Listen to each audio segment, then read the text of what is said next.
আচার্যবাবুর কথা মতো আমরা মাকে কিছু দক্ষিণা দিলাম এবং মায়ের বলিভিড় থেকে পাঠা বলির যে রক্ত আছে সেই রক্ত আমরা তিলক রূপে আমাদের কপালে ধারণ করে নিলাম।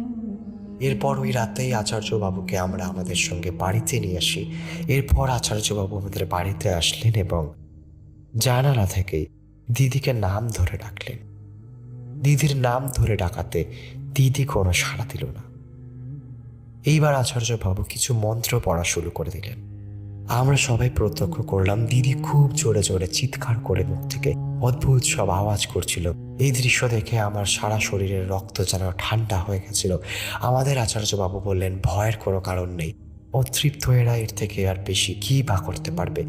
একটা পুজো করতে হবে এবং দিদিকে ওই পুজো হওয়া অবধি ওই ঘরেই আটকে রাখতে হবে। এরপর আচার্যবাবু আমাকে এবং কর্মচারীকে একটি পুজোর ফর্দ বানিয়ে দেন, দিয়ে সামগ্রীগুলো আমাদের